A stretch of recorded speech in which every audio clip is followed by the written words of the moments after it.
Yeah.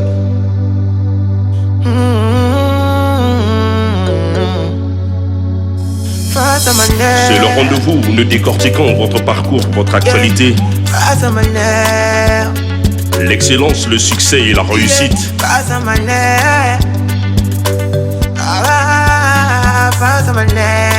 Une seule frontière, c'est votre opinion, votre avis. Yeah. Yeah.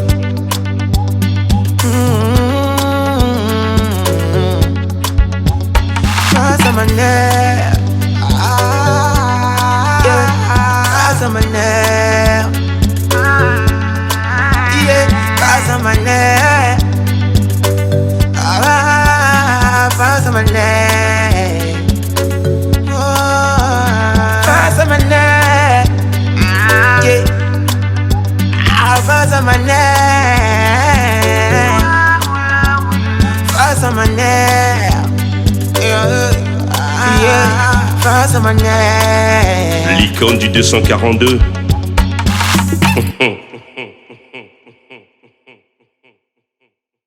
Bonsoir et soyez les bienvenus. Il est conseiller spécial du président de la République du Congo, chef du département politique, secrétaire général du club 2002 PUR, Parti pour l'unité et la République, député élu de la première circonscription de Windsé dans le 5e arrondissement de Brazzaville, auteur écrivain et grand officier du mérite congolais. Mesdames et messieurs, Juste Mundele est face à Maner. Pour ce faire, deux confrères ont accepté de m'accompagner dans cet exercice. Christy Madjona, journaliste, présentatrice et chef du service politique à DRTV. Et bien sûr, Armand N. Sanza, journaliste, animateur de l'émission Culture sans frontières à DRTV. Juste Mundele, bonsoir et bienvenue dans ce programme. Bonsoir, M. Maner, Mme Madjona et M. Sanza. Voilà, c'est un plaisir et un honneur de vous avoir dans ce programme. Alors, vous avez suivi les médias ces 3 derniers mois. Qu'avez-vous retenu? Ce qu'on retient des médias, il faut dire qu'on n'est pas trop gâté, puisque on voit d'une part la crise en Ukraine, entre la Russie et l'Ukraine, et aussi les effets climatiques sur la planète. Et à cela, il faut ajouter l'actualité dans plusieurs contrées et qui, ma foi, ne nous laisse pas optimistes. Mais cependant, on doit rester ferme, on doit rester optimiste, on va garder le cap sur l'avenir et penser que tout ceci va passer. Voilà. Le constat du Juste Désir Mundele est que l'Afrique n'était pas au rendez-vous, presque dans les médias, on peut dire. Non, je pense que l'Afrique est là, l'Afrique qui gagne est là. Je pense que on peut voir que ce soit au niveau du Sénégal, il n'y a pas longtemps, il y a eu un sommet sur le financement des projets climatiques. Ce n'est pas rien. Et en ce qui concerne l'Afrique, si vous voulez particulièrement parler de l'Afrique, on a vu quand même le président en exercice de l'Union africaine se déplacer pour Moscou pour essayer de porter la voix de l'Afrique. On vient de voir récemment au Congo, chez nous en République du Congo, certaines composantes libyennes venir échanger avec les diplomates, les plus hauts diplomates congolais pour le dialogue de paix au niveau de la Libye. Parce qu'il ne faut pas oublier que notre président, Denis Sassou Nguesso, est président du comité de haut niveau pour la Libye et est en quête d'une solution africaine et une solution durable et une solution définitive en ce qui concerne la Libye. Donc l'Afrique n'est pas en reste. Voilà, alors, Juste Désiré Mundele, diplômé en sciences politiques et titulaire d'un DS de gestion. Qu'est-ce qui vous a mené en politique? C'est une bonne question. Je pense que ce qui m'emmène en politique, je pense, sans me tromper, que ce sont les événements de 90. 90, 91, on a la conférence nationale souveraine, une grande messe attendue, suivie en direct. Et là, qu'est-ce qu'on a pu voir et constater? C'était plus une inquisition. Les mots du Congo portait un nom. On attribuait au MAUX du Congo un nom.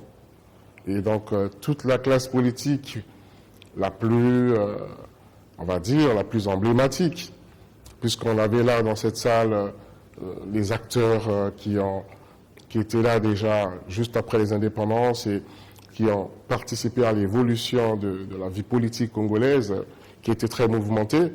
Et là, les mots du Congo portaient un nom. On donnait un nom à ces mots. Denis Sassou Nguesso. Et je pense que c'est peut-être ce déclic qui a provoqué l'éveil, la conscience politique chez plusieurs jeunes qui ne comprenaient pas, et ma foi, les contradictions des propos dans cette belle salle. Et vous particulièrement? Pas seulement moi, je pense qu'il y avait plusieurs autour de moi déjà qui ont bien compris à ce moment-là que il fallait avoir des réflexes aussi, parce que l'injustice ne produit que l'injustice. Et vous avez senti comme une injustice envers Denis Sassou Nguesso? Non. Il était trop acculé? Il ne s'agissait pas là de la personne du président Denis Sassou Nguesso. Vous avez parlé des mots. Il s'agissait des mots, c'est-à-dire qu'on parlait de l'économie du Congo.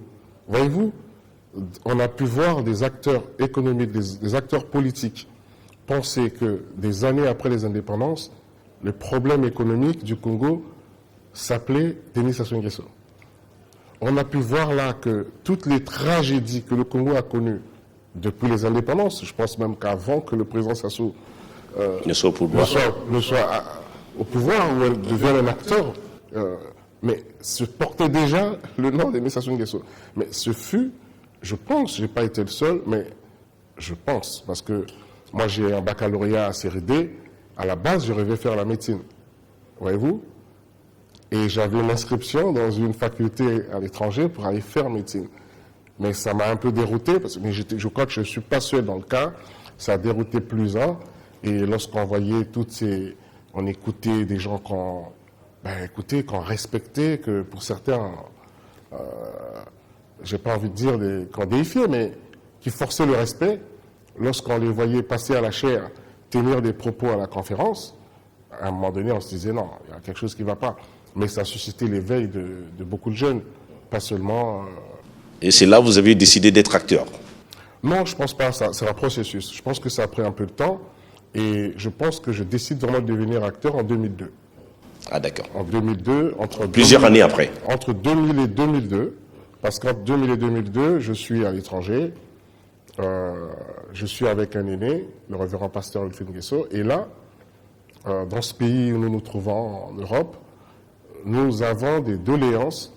Beaucoup d'acteurs politiques qui étaient à ce moment-là dans ce pays nous contactaient, qui pour demander de l'aide. Et on s'est rendu compte que même des personnalités à qui on attribuait des fortunes se retrouvaient assez démunis. Et en même temps, le président de la République demandait à ce que tous les fils du Congo, après donc cette triste parenthèse, que tous reviennent au pays pour reconstruire le pays. Mais il y avait des réticences et le révérend pasteur Wilfried Nguesso m'avait demandé avec d'autres d'essayer d'organiser, de les rencontrer et d'échanger avec eux. Et en réalité, c'est de là que naquit l'idée de la création du Club 2002. D'où le référentiel 2002, en fait. On a envie de vous poser la question si vous aviez des modèles ou un modèle en politique. Ah oui, j'ai un modèle, mais c'est un modèle de tolérance. C'est un modèle d'acceptation de l'autre. C'est aussi un modèle d'humilité. C'est un modèle de main tendue. Son nom traditionnel, c'est Madiba. Je pense que vous voyez de qui je parle. Voilà. Voilà, alors vous êtes secrétaire général du Club 2002 Pur, Parti pour l'Unité et la République. Alors, pouvez-vous nous parler de ce parti avec vos mots? Avec mes mots, c'est le Club 2002, Parti pour l'Unité et la République, c'est la famille. C'est une grande famille, mais c'est aussi un refuge contre l'ethnocentrisme. C'est aussi une école du savoir, une école d'apprentissage. C'est aussi un creuset de la citoyenneté. C'est un moule qui a formé, qui continue à former la jeunesse en politique et c'est vraiment, je dirais, un cercle de brassage de culture, de brassage ethnique. C'est le Congo qui se retrouve. Alors, que répondez-vous à ceux qui pensent que ce parti n'a pas d'avenir, qu'il n'est là que pour... il n'a été créé que pour accompagner Denis Sassou Nguesso? En partie, ils ont raison. En partie. Ah bon? Ils ont raison. Quand je reprends la dernière partie de votre question, le Club 2002, Parti pour l'unité de la République, a été créé pour soutenir l'action politique du président Denis Sassou Nguesso. Mais lorsqu'ils disent que le club n'a pas d'avenir, pour votre information, le club a été créé le 30 janvier 2002 et en 2022, le 30 janvier, nous avons célébré la double décennie du Club 2002, Parti pour l'unité de la République. 20 ans pour une institution humaine, 20 ans pour une aventure humaine et politique, ne pas voir dans ces 25 ans-là déjà un avenir, je laisse à ceux qui le disent à ce moment-là de le démontrer. Nous pensons que dans les 20 ans, il y a l'avenir. Et dans les 20 ans, il y a la constance. Oui, la constance dans la dynamique, la constance dans les fondements de notre création même. Et oui, 20 ans de fidélité derrière un homme d'État, derrière le président Denis Sassou Nguesso, mais 20 ans de fidélité aussi face au peuple. Donc oui, c'est... 20 ans sans mairie, 20 ans sans préfecture, 20 ans sans ministre, un parti de la majorité? Non, vous savez, vous voyez, souvent on veut une chose et son contraire. Je pense que nous, lorsqu'on s'est engagé en politique, si vous m'aviez demandé en 2002 ce que je voulais, je serais surpris. Personne d'entre nous, quand on s'est engagé, très jeune d'ailleurs, on n'était pas dans... Déjà, chacun de nous avait un métier, d'accord? Donc, il n'était pas pour nous question de... On ne rêvait pas spécialement être animateur d'une collectivité locale ou occuper des hautes fonctions. Mais vous aviez dit, lorsque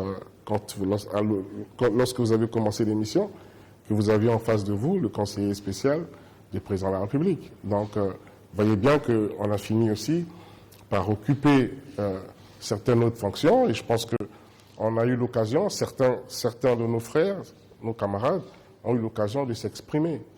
Donc, voilà. Voilà. Juste Mundele, conseiller spécial du président de la République, chef du département politique. En quoi consistent vos fonctions? Les fonctions d'un conseiller, déjà, il faut dire qu'on est organisé en cabinet, donc un peu en conseil, et le cabinet est coiffé par un ministre d'État, directeur de cabinet. Les fonctions de conseiller, c'est la conception, c'est aussi l'information, c'est aussi l'analyse. En fait, c'est apporter tous les instruments nécessaires, tous les éléments nécessaires qui peuvent aider le décideur à s'approprier les éléments qu'il faut pour la bonne décision. Vous le renseignez? Comment? Vous le renseignez sur la situation politique? Vous faites quoi exactement? Exactement, le cabinet fait du monitoring aussi de la société et un peu du renseignement? Il reporte, non, je ne sais pas ce que vous appelez par le renseignement, non, l'information. Ah d'accord, voilà. Vous informez? On informe, mais pas seulement, on analyse, on propose aussi. C'est-à-dire que nous sommes à la fois un conseil qui élabore aussi, mais un conseil aussi de proposition en fait. Quel est le regard que vous portez sur l'homme politique congolais? Les regards que nous portons aujourd'hui, c'est cette volonté de se retourner des stigmates, de ne pas revivre les stigmates, je dirais les tragédies du passé. Aujourd'hui, il est établi que l'homme politique congolais a compris que ce sont les idées, et c'est la force des idées qui doivent prévaloir, pas autre chose. Alors, maintenant, le regard que j'ai moi 20 ans après, que nous avons, c'est de constater que de plus en plus les idées commencent à prévaloir. Et c'est une bonne chose. Et on doit continuer à faire émerger le débat d'idées. Alors tout à l'heure, vous aviez évoqué que lorsque vous aviez créé le Club 2002 PUR, vous aviez des métiers. Alors, la question que la rue se pose, que certains d'aucuns se posent, est-ce que la politique est un métier?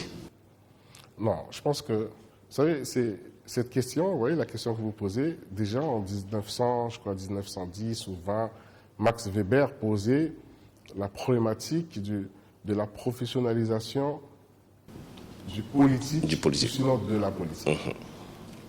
Parce que, pensait-il, que la société d'hier était très bureaucratique, il fallait, pour sortir de la bureaucratie, il fallait plus ou moins peut-être professionnaliser le politique dans son approche. La politique n'est pas un métier, la politique est une fonction. La politique, il faut déjà même définir ce que c'est la politique. Pour la maman au village, c'est le mensonge. Non, la politique, c'est la gestion, c'est la cité, politikos, comme diraient les Grecs.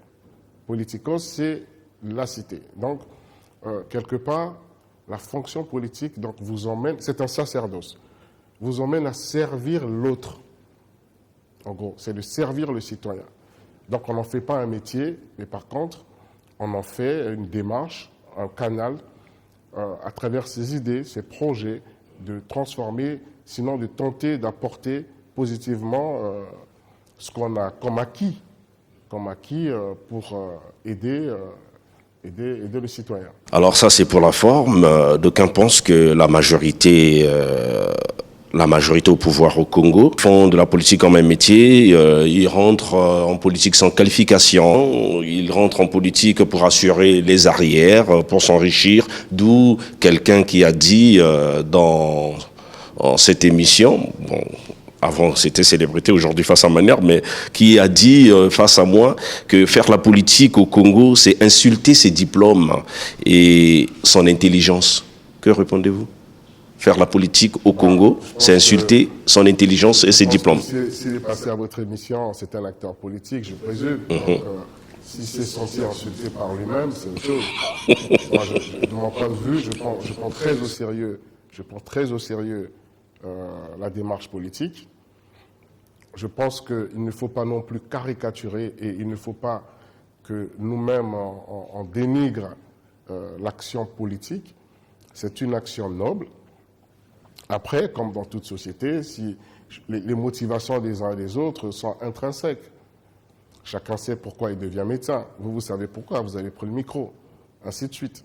Et c'est pareil pour la politique. Juste Désiré Boundélé, député élu de la première circonscription de Ouenzé, dans le 5e arrondissement. Qu'est-ce qui vous a donné l'envie de devenir député ? Alors, je suis né dans un quartier populaire. J'ai grandi. Et déjà, lorsque j'étais adolescent dans ce quartier, je pouvais en organiser beaucoup d'activités culturelles, sportives. Mais le déclic est venu lorsque je suis rentré au Congo après les tristes événements de 1997. Parce que j'habitais dans le quartier, j'habitais dans ma maison familiale et le spectacle à l'époque n'était pas terrible. Il fallait tout réinventer, on va dire. Et j'avais dû, à ce moment-là, créer une soupe populaire. C'est parti de cette soupe populaire, de cette cantine populaire, où finalement, tous les jeunes de Ouenzé, ceux qui habitaient à côté, et pas seulement, venaient souper, venaient manger, et il fallait relancer aussi le football, parce que nombreux ne le savent peut-être pas, mais j'étais président du football club Ajax de Ouenzé. En réalité, il fallait recréer le vivre ensemble. Le vivre ensemble. Et je pense que c'est parti de là, et finalement on s'est dit, pourquoi pas représenter notre quartier, mais bon, avec le temps, on se dit, au-delà du quartier, il faut représenter tout simplement la nation. Et il y a beaucoup d'engouement, tout le monde ne jure qu'à devenir député. Alors, qu'est-ce qui anime cela, selon vous ? Et pourtant, beaucoup affirment que c'est difficile. C'est très difficile d'être dans la peau d'un député au Congo-Brazzaville. L'engouement, je pense que l'engouement, c'est une bonne chose. Je pense que l'engouement montre bien que la culture démocratique est en train de s'installer, qu'il y a une jeunesse qui s'approprie maintenant les codes politiques et qui veut s'exprimer. Et c'est plutôt une bonne chose. Maintenant, est-ce qu'il est difficile d'être dans la peau d'un élu ? Oui. Partout dans le monde, l'élu de proximité, quelque part, est comme celui qui doit résoudre, sinon qui doit apporter la solution à certains problèmes. Et les problèmes qui touchent les communautés sont souvent les mêmes d'une communauté à une autre, mais les populations ont besoin d'un intermédiaire, ont besoin d'un, je ne dirais pas d'un avocat, mais ils ont besoin, pas seulement, mais de quelqu'un qui puisse apporter les solutions à leurs problèmes. Et c'est peut-être à ce niveau-là que, vous voyez, que nous glissons même, parce que le métier du député, en réalité, le rôle du député, c'est légiférer, d'une part, d'autre part, c'est le contrôle parlementaire.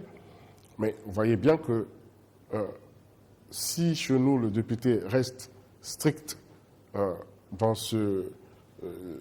cette dualité, ma foi, il sera incompris par les populations, forcément. Juste Désiré Moundélé, conseiller politique du président de la République. Alors si on vous demandait comment se porte le Congo-Brazzaville sur le plan politique, économique et social? Je pense que, je dis de tout cœur, le Congo se porte très bien. Le Congo nous venons d'organiser une élection législative et locale. Vous voyez que dans tous les départements de la République, l'élection a eu lieu, et ce, dans la paix. Le Congo a adopté un PND qui est en train d'être implémenté et à renouer avec les institutions de Bretton Woods, puisque nous avons aujourd'hui un accord élargi de facilité avec le Fonds monétaire international. On a cette pandémie à Covid-19 qui ressurgit un peu ici et là. On a bien vu comment cette pandémie a été gérée par les autorités congolaises, ce qui nous permet aujourd'hui même de se retrouver face à moins de restrictions qu'avant. Je pense que le Congo, oui, il fait très bon vivre au Congo. On peut aller et revenir en paix. On peut, je veux dire, se retrouver en famille, se retrouver entre amis et partager la convivialité qui est la nôtre, qui est reconnue, qui est congolaise. Non, il fait bon vivre au Congo. Et je pense que tout n'est pas rose, tout n'est pas parfait, mais les fondamentaux sont là. Je pense que les bases sont là et la première des bases, c'est la paix. Le socle, c'est la paix.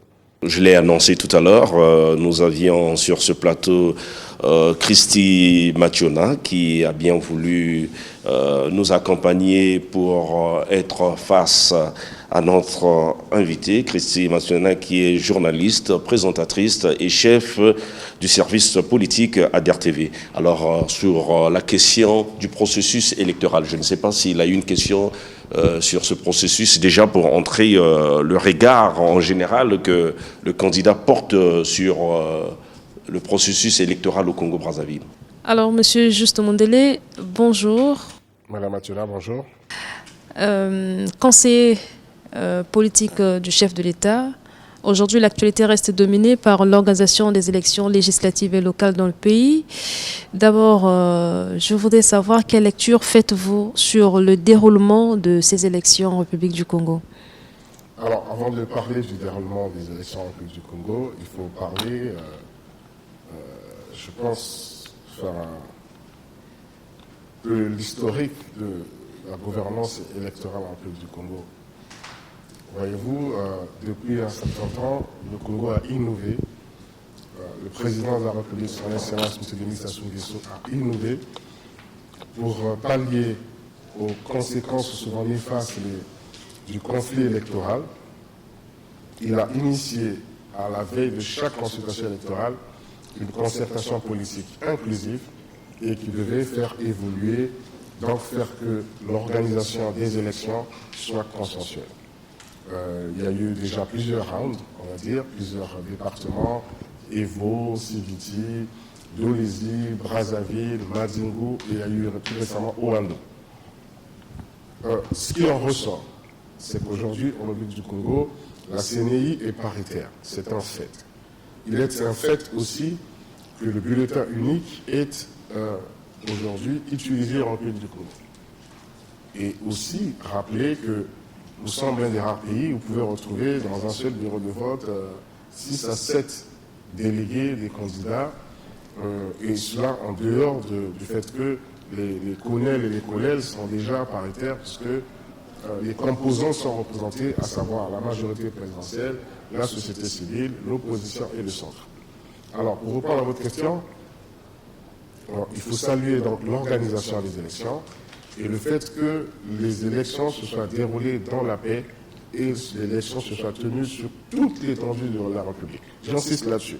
C'est ce que je disais à votre collègue tout à l'heure, qu'il n'a peut-être pas été assez relevé, le fait qu'il y a quelques années en arrière, on n'a pas pu tenir les élections dans certaines circonscriptions, comme à Kindamba, comme à Mindouli, comme à Mayama. Et aujourd'hui, que tout le pays vibre au même rythme du dialogue, du débat politique, au même rythme des joutes politiques, je pense que c'est un mérite aussi des organisateurs et aussi des partis politiques qui participent à l'élection. Sans parti politique et sans peuple aussi, il n'y a pas d'élection. Donc il y a cette rencontre entre le peuple et les acteurs politiques et c'est la victoire du peuple et c'est la victoire de la démocratie. Alors, en parlant de l'organisation de cette élection, en suivant l'actualité, plusieurs mouvements politiques se soulèvent aussi pour décrier, parler de la fraude. Nombreux ont parlé du tricage des urnes. Beaucoup de questions. Alors, quelle est la position du club 2002 Pur après toutes ces spéculations sur la fraude? Madame, vous faites bien, je reprends votre dernier mot, vous parlez de spéculation de la fraude. Et c'est bien dit. En effet, nous avons le juge électoral. Donc, en réalité, toutes ces questions que vous dites, que vous venez de dire, préciser qu'il est possible qu'il y ait eu de la manipulation, comme vous dites, mais il y a le juge du contentieux électoral, et je pense qu'il faut attendre que le verdict du juge du contentieux électoral pour savoir dans quelle zone, dans quelle circonscription il y a pu avoir ce type de souci. Mais vous savez, il n'y a pas de modèle parfait. Même dans les démocraties les plus anciennes, si dans l'une des anciennes démocraties d'une grande puissance, même au niveau des élections présidentielles, il y a eu des réserves, il y a eu quelques voix qui, ma foi, ont même voulu douter, sinon douter de la qualité et des résultats.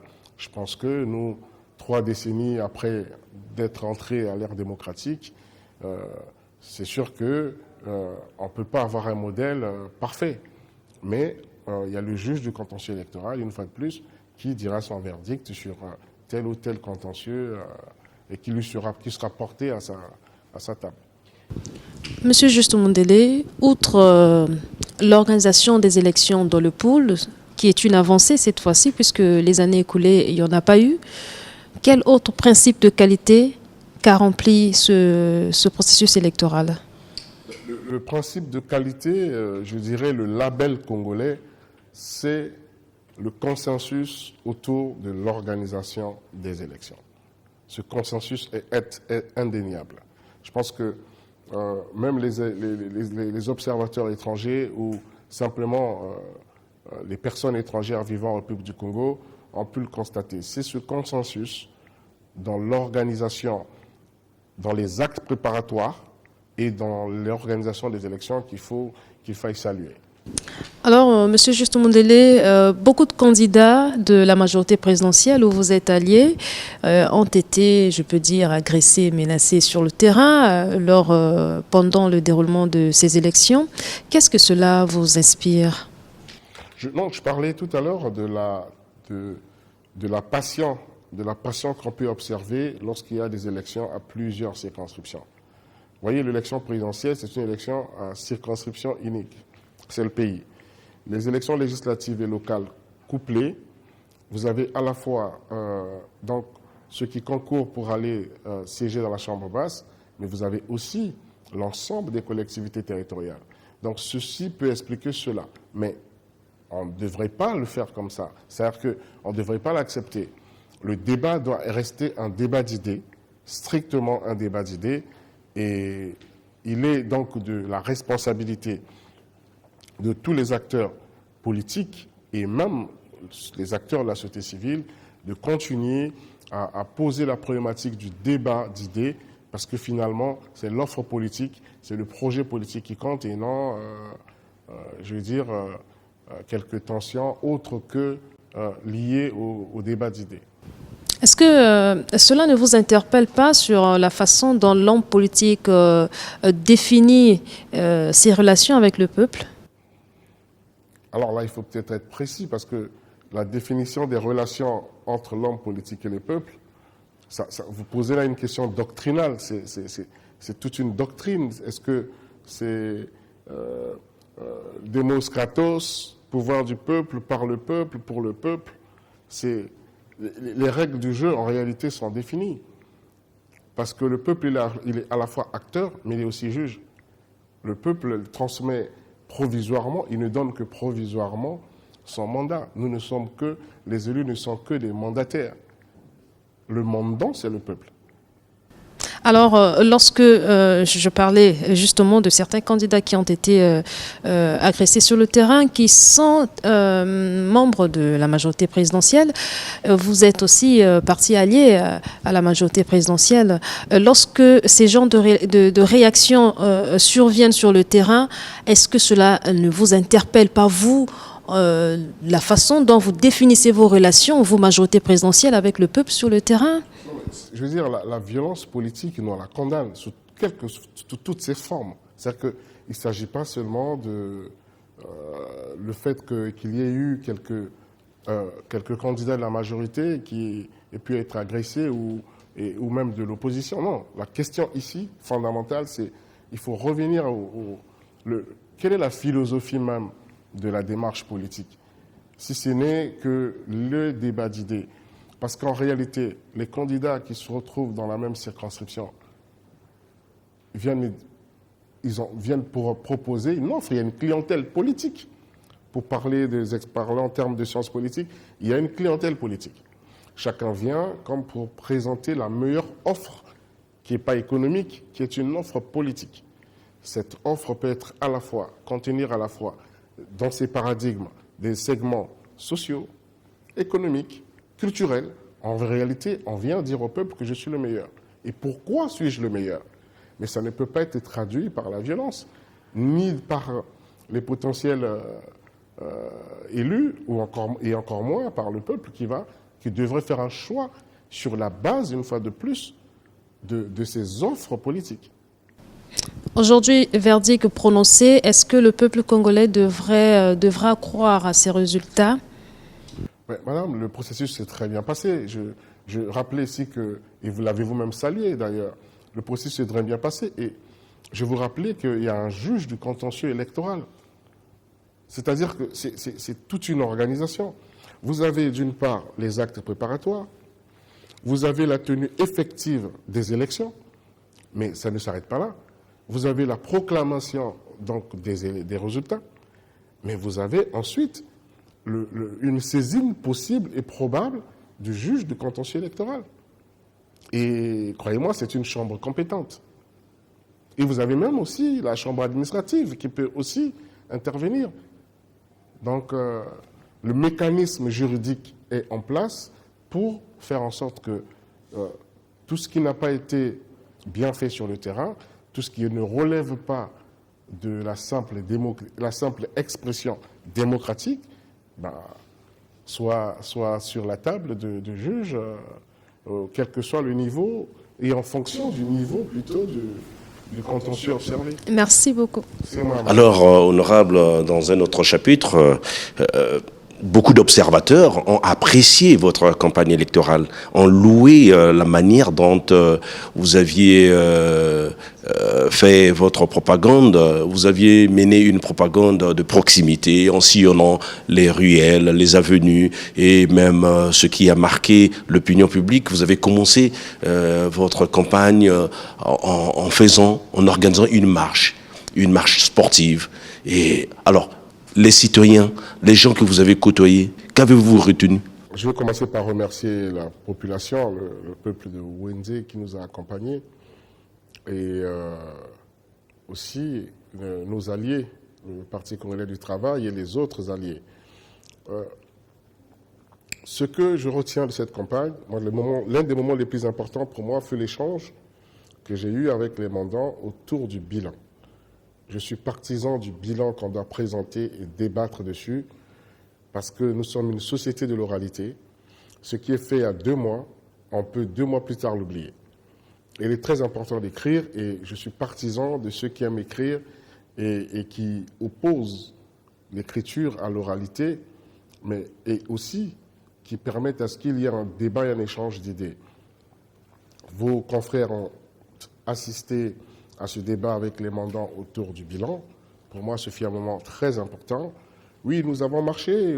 Pendant la marche, parfois, on a été applaudi, salué, mais on a aussi parfois été interpellé par les populations sur des questions qui touchent directement leur environnement de vie.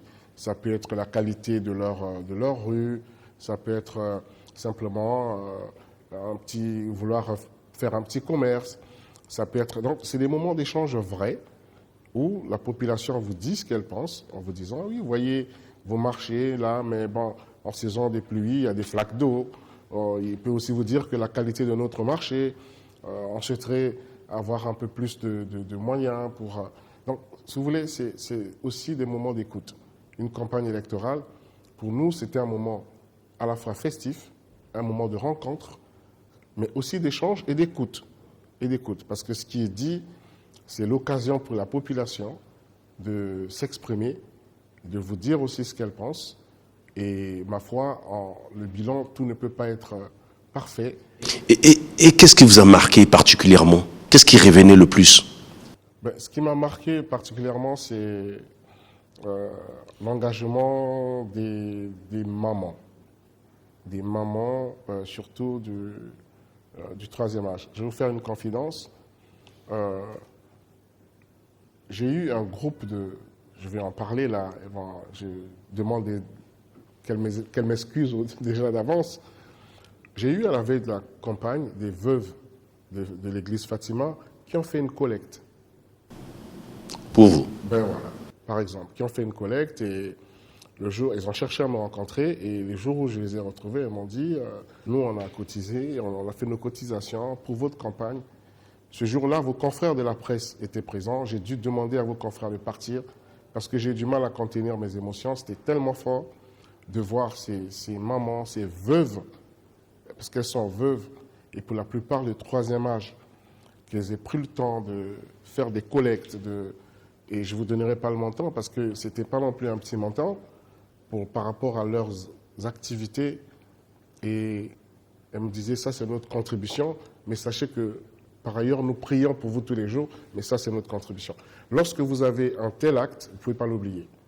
Et j'ai refusé que ça soit filmé et de médiatiser cette action, mais puisque là il y a une émission, j'en profite pour remercier ces mamans, ces veuves de l'église qui se retrouvent à l'église Fatima de Mpila, pour leur dire maman merci. Ça a été d'un moral, ça a boosté le moral comme elles ne peuvent pas l'imaginer.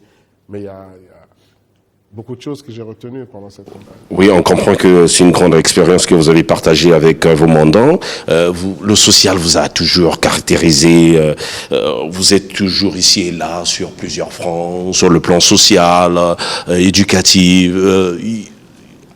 Que recherchez-vous? Est-ce que c'est le rôle d'un député? Sur le plan humanitaire, vous êtes là, la scolarité, l'assistance humanitaire, le social, et même l'Église. Et on vous a vu pendant la période Covid, vous vous êtes engagé avec des masques ici et là. Vous cherchez quoi, vous? Qu'est-ce que vous fait courir? Est-ce que c'est le rôle d'un député, tout ça? Je vais vous dire, le rôle d'un député, c'est déjà répondre d'une manière ou d'une autre aux déshydratats de ses mandants. Je sors du rôle classique, du rôle doctrinal, qui est donc son rôle de légiférer et du contrôle de l'action gouvernementale. Mais ce n'est pas seulement au Congo. Je veux dire, même dans les anciennes démocraties, vous verrez que les députés, les élus, pas seulement les députés, les élus même de proximité, souvent ont des doléances de leurs mandants. Maintenant, vous allez juste, sans vous couper, vous allez juste jusqu'à l'assainissement des voiries. Non, maintenant, nous parlons de nous à Windé. Je vous disais que j'étais fils de Windé. Et Wenze m'a vu naître, et je peux le dire ici que nous sommes quelque part, on n'est pas, je ne suis pas seul, mais on peut se considérer comme avoir été aussi des privilégiés de ce qu'on pourrait appeler l'État-providence, le welfare state. Nous, on a bénéficié de cette école, cet environnement, voyez-vous. Et je pense que c'est aussi un réflexe de simplement redonner un peu, peut-être même la nostalgie de retrouver son... Vous savez, j'habite toujours là où je suis né, hein, je ne suis pas allé ailleurs. Donc, c'est peut-être aussi la nostalgie de retrouver le bel environnement, de retrouver la belle ambiance d'antan. Et écoutez, ça part simplement. Moi, le jour du vote, j'étais ma maman qui a voté dans le même centre que moi, me présenter à une autre maman. Je lui disais, mais maman, tu ne m'as pas la présenter parce que c'est baigné et ça bouillit et sans rester célèbre. Et peut-être que tu ne le sais pas, mais nous, on allait là-bas régulièrement manger, déguster les beignets et la bouillie Mais c'était un bonheur immense de voir cette maman qui, le parlant, mais allait voter. Et voilà, c'est peut-être aussi ce type je veux dire, des petits moments, mais qui sont en fait, qui sont des vrais moments pour nous. Donc pour vous, la campagne était du pain béni? Non, la campagne n'est pas du pain béni. Non, la campagne est un moment de rencontre. C'est le moment où tout citoyen sait qu'il va enfin rencontrer ceux qui viendront lui dire lui promettre... C'est pas tout le monde qui a fait la proximité, d'autres étaient dans leur véhicule, juste avec une petite main. Mais à chacun sa stratégie, mais je pense que on peut pas, ça ne veut pas dire qu'ils étaient impopulaires non plus, donc à chacun sa stratégie simplement. Nous, la nôtre, c'était un moment... Mais vous n'avez pas craint qu'on pouvait vous gifler dans la rue? Vous vous êtes senti chez vous? C'est pas la culture de Wenze, ça. Et ça ne devrait pas être aussi celle de Brazzaville, et encore moins celle du Congolais et du Congo. Je pense pas. Je pense pas qu'il y ait eu un candidat qui a dû se plaindre au motif que, en faisant sa campagne, il a été... oui, il peut avoir quelques paroles un peu dures, et ça c'est normal, on ne peut pas plaire à tout le monde. Et heureusement d'ailleurs. D'accord. Alors, dans un autre chapitre, comme je l'ai annoncé au début de cette émission, parmi les deux journalistes qui m'accompagnent, il y a Armand Nsonza qui s'occupe du département culturel à DRTV et qui est aussi présentateur et animateur d'une grande émission culturelle, Culture sans frontières. Alors Armand Nsonza qui va intervenir sur vos ouvrages. Je rappelle à ceux qui nous regardent que Juste Désiré Mundele est aussi auteur-écrivain. Armand Nsonza. Merci. Parler un peu de l'économie dans la culture, puisque dans votre discographie littéraire, vous avez mis sur le marché de la littérature 2 ouvrages intitulés Enjeux et perspectives, diversification économique au Congo-Brazzaville, et le second ouvrage s'intitule Évolution et mutation de l'État en République du Congo. Alors, moi, je vais commencer d'abord par vous poser la première question sur le deuxième ouvrage, Évolution et mutation de l'État en République du Congo. C'est un titre qui est en même temps séduisant. Est-ce que c'est une sorte pour Juste Désiré Mundele de réécrire l'histoire du Congo à travers cet ouvrage-là? Non, l'histoire du Congo, merci, chez Armand Nsonza. L'histoire du Congo n'est pas à réécrire. Elle est simplement, chacun de nous donnera un peu de son interprétation, tout simplement. On n'invente rien, on constate, et chacun apporte un peu de son approche, de son analyse. Donc, non, je ne réécris pas l'histoire du Congo, je donne une interprétation de ce que j'ai pu aussi lire, j'ai pu constater, j'ai pu... C'est toute une recherche, en fait, aussi. Et parlant de l'État, parce que je pense que moi, je suis partisan d'un État fort, je suis partisan d'un État, et je pense que, pour moi, il était important d'essayer de voir quelles ont été les mutations de l'État en République du Congo, pour aussi appréhender, pour aussi voir comment on a évolué, d'où nous venons. Il est important de savoir d'où nous venons, c'est très important. Alors, quelles sont les fameuses mutations que vous parlez justement dans cet ouvrage? Écoutez, les mutations, il s'agissait déjà de parler de l'État. La question, c'est d'où vient l'État. Notre État n'est pas un État ex nihilo. Le Congo a une histoire, et l'histoire du Congo a commencé déjà avec une organisation des peuples sous forme de chefferies, sous forme de royaumes. Donc, en réalité, dans l'ouvrage, nous essayons de montrer qu'avant la rencontre avec l'autre, avec le colon, nous existions déjà en tant que peuple. Et en tant que peuple aussi organisé. Vous aviez le royaume Congo, le royaume Luango, vous avez les chefferies Mbossi et autres qui étaient bien organisés.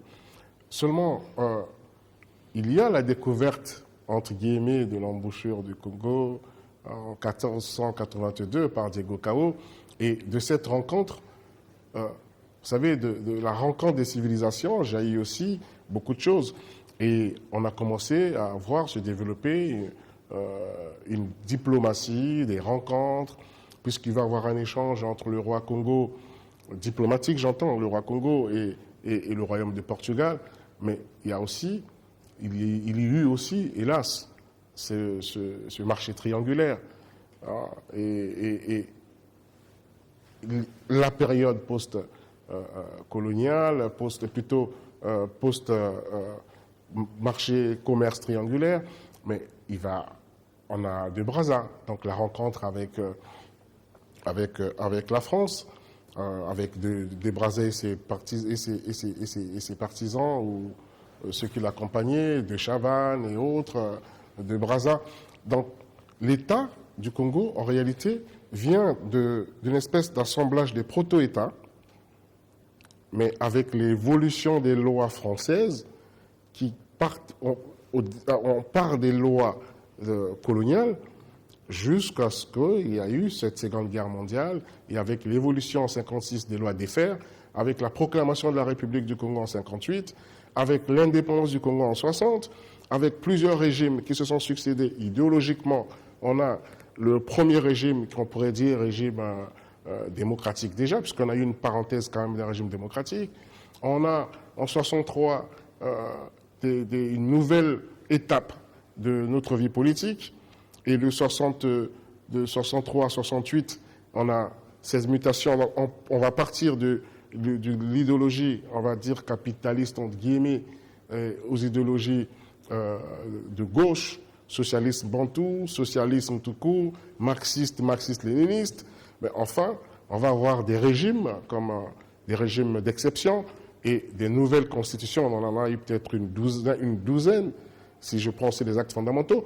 Et on va y arriver, la conférence nationale, qui va en réalité ramener le Congo au régime de 1960, avec les élections qu'on a eues en 92, la triste parenthèse, et aujourd'hui, les nouvelles élections.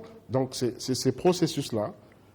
Je pense qu'il était important aussi d'écrire aussi simplement pour le Congolais lambda aussi, pour la culture de notre pays, et montrer aussi, exalter aussi notre pays qui a une très belle histoire.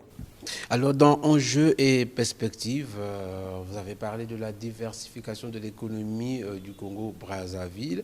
Le livre est apparu en 2018, je crois. En 2018, vous l'avez justement écrit. Alors, 3 ans plus tard, je parle donc de l'année passée, le président de la République, Denis Sassou Nguesso, a rebondi encore sur ça. Il est revenu encore sur le concept de diversification de l'économie. Alors, comme si c'est inspiré de votre ouvrage, est-ce qu'à un moment-là, on peut quand même parler de la vision d'Aigle de Juste Désiré Mundélé, qui avait déjà vu les choses un peu plus loin et qui l'a écrite à travers un ouvrage? Non, je pense pas. Je pense pas que j'ai pu inspirer. Non, la diversification. Lorsqu'on consulte même les délibérations du comité central du Parti congolais du travail, à l'époque du régime socialiste ou marxiste, il y avait déjà ce débat sur la sortie du tout pétrole, puisque nous étions en programme déjà. C'est-à-dire que nous étions en programme déjà avec le Fonds monétaire international. En 85-86, lorsque nous sortions du plan quinquennal, nous étions déjà en programme. Jusqu'en 89, on est en programme avec les institutions de Bretton Woods. Et il y avait là déjà la nécessité, d'une part, d'une ouverture de l'économie congolaise et d'autre part, la volonté pour le Congo de sortir du tout pétrole, de commencer à diversifier son économie, puisqu'il a nécessité, il s'imposait au Congo le fait d'exporter, de moins exporter les matières premières, comme tous les autres pays producteurs de matières premières, et en retour d'importer, plutôt d'exporter, oui, les produits en matière finie, en produits finis, et de moins exporter les produits. C'est-à-dire qu'il s'agissait en fait de sortir du syndrome hollandais, qui veut il est dit que souvent les pays producteurs d'une matière première ont tendance à exporter plus de matières premières, alors que les pays qui les consomment créent des conditions pour donner une plus-value à ces matières premières qui, lorsqu'elles reviennent dans les pays producteurs, reviennent en produits finis et donc beaucoup plus cher. C'est pas compliqué. On envoie un baril à l'étranger, ce même baril, lorsqu'il revient en produit fini, à la pompe, ça nous coûte un peu plus cher. Donc il nous faut apporter la plus-value. Donc je ne pense pas que je sois l'auteur, non, je ne pense pas. D'aucuns disent que c'est devenu depuis un moment un simple slogan. On est plutôt d'aller à la réalité. On parle trop de ça, mais sur le terrain, on fait de moins en moins. Est-ce que c'est un problème de mentalité ou de manque d'accompagnement du côté de la population? Puisque vous revenez sur Enjeux Perspectives, vous voyez, sur Enjeux Perspectives, si vous avez parcouru l'ouvrage, j'explique la structure économique du Congo pendant les indépendances, avant, pendant, et aussi dans les évolutions en fonction des idéologies que le pays a connues. En réalité, nous avions une économie quasi diversifiée, avec des bassins de production. Prenez par exemple la Bwenza. La Bwenza fut un bassin de production avec l'huilka, la sucrerie de Cailly et autres. Vous aviez la Sangha, qui était déjà un bassin de production. La Sangha produisait le café, le cacao, que le Congo exportait. Oui. Et vous aviez les usines de Kaye, les usines Kisundi, de textiles. Des textiles, oui. Il y avait même l'ULCA aussi. Ouais, nous avions eu une économie quasi diversifiée avec l'ATC, l'agence congolaise, qui déjà avait son corridor multimodal. Vous aviez donc la mer profonde, la mer en eau profonde au niveau de Pointe-Noire, le chemin de fer, le fluvial, et donc on a eu une économie quasi diversifiée. D'où les paradigmes ont dû évoluer avec aussi, il faut le dire, moi sous toute responsabilité je le dis, le fait qu'on soit entré dans des programmes assez vite, et alors que nous n'avions pas encore créé les conditions de gestion, de libéralisation de notre économie, ben, on a plus ou moins privatisé toute la structure qui, elle-même, était déjà l'ossature même de la diversification de notre économie. On peut citer les sociétés qui ont été, vous les connaissez, qui ont été à ce moment-là privatisées. Alors, un livre sur l'économie, un autre purement politique. Comment est-ce que vos ouvrages sont-ils accueillis en milieu politique? C'est Armand Sanza qui est critique littéraire à la fois, journaliste, chroniqueur, qui n'est plus à présenter, qui devrait plutôt faire une enquête pour savoir comment. Non, je pense que le livre a été bien accueilli. La preuve, Enjeux et Perspectives, c'est quand même un ouvrage de 2017, mais qui est toujours demandé, je précise que ça a été édité par la maison d'édition Jean Picolec. Le dernier ouvrage sur l'évolution et les mutations de l'État en République du Congo, ça a été édité par la maison l'édition L'Harmattan. Donc là aussi, vous avez l'occasion de vous approcher des éditeurs pour savoir comment se comportent les livres. Mais moi, je peux déjà vous dire que ces livres se comportent très bien. Donc c'est bien accueilli, pas seulement par les politiques, parce que la cible, ce n'est pas spécialement les politiques, c'est pour les populations, c'est pour les étudiants, c'est au service des étudiants, c'est au service des intellectuels, des universitaires. Et je pense que c'est à ce niveau-là, les livres ne souffrent pas de quoi que ce soit, c'est bien accueilli. Voilà, merci à mes deux confrères, Armand N. Sanza, journaliste animateur de l'émission Culture sans frontières, et bien sûr de Christy Machiona, qui est journaliste, présentatrice et chef de service politique à DRTV. Voilà, nous sommes presque arrivés à la fin de ce programme. Qu'est-ce qu'on peut vous souhaiter? Moi, je dis la santé. Je pense que la bonne santé, c'est... Excellente santé. Voilà, merci. Voilà, et quelque chose à ajouter Je pense qu'avec une bonne santé excellente, c'est déjà bien. Et moi, en retour aussi, je vous souhaite très bonne santé à vous et à vos familles. Ça a été un plaisir. Alors, nous sommes arrivés à la fin de ce programme. On se retrouve à la prochaine occasion. Salut.